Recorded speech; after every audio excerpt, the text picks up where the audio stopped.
না, ভালোবাসার চুক্তিপত্র জোরে জোরে পড়ো। ভালোবাসার চুক্তিপত্র। আমি মাহি ইসলাম মেয়ে পক্ষ, আরিয়ান মুন্না ছেলে পক্ষের সাথে সজ্ঞানের রিলেশনে যাইতেছি। আমাদের সম্পর্কের মেয়াদ থাকিবে বিয়ে করার আগ পর্যন্ত। এর মধ্যে যে ছেড়ে যাওয়ার সিদ্ধান্ত নিবে অপরপক্ষকে 10 লক্ষ টাকা জরিমানা দিতে হবে, অন্যথায় আইনি ব্যবস্থা নেওয়ার সুযোগ থাকিবে। I love you. Voter ID কার্ডের একটা ফটোকপি আর 2 কপি পাসপোর্ট সাইজ ছবি নিয়ে আসো। আই লাভ ইউ টু কইতাছি, যাও। ভোটার আইডি কার্ড দিয়ে কি করবা? বর্তমানের রিলেশনের উপর আমার কোনো বিশ্বাস নাই। বিশ্বাস নাই ঠিক আছে বুঝতেছি, কিন্তু ভোটার আইডি কার্ড দিয়ে কি করবা সেটা তো বুঝতেছি না। আরে ভালোবাসার চুক্তিপত্র করুম। ভালোবাসার চুক্তিপত্র মানে? চুক্তিপত্র বুঝো না?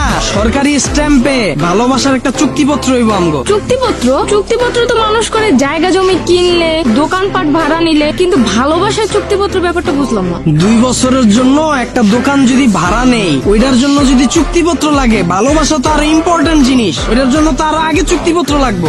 ভালোবাসার জন্য চুক্তিপত্রটা কিসের দরকার? তুমি কি আমারে এখন বিয়া করতেছো? না। তাইলে তুমি আমারে বা আমি তোমারে ছাইরা যেমন এটার কোনো গ্যারান্টি আছে? একটা দোকান যদি আমি 2 বছরের লেগে ভাড়া নেই, ওইটার যদি চুক্তিপত্র হয়, আমগো বিয়ার আগ পর্যন্ত চুক্তিপত্র থাকবো। বিয়ার আগ পর্যন্ত তুমিও আমারে বা আমিও তোমারে ছাইরা যাইতে পারবো না। যদি তুমি আমারে ছাইরা যাও, এই যে 2 বছর আমি তোমার পিছনে খরচ করলাম, সময় দিলাম, এটার বিনিময়ে যে টাকাটা আইবো, ওইটা জরিমানা হিসেবে আমারে দিয়া তারপর যাও।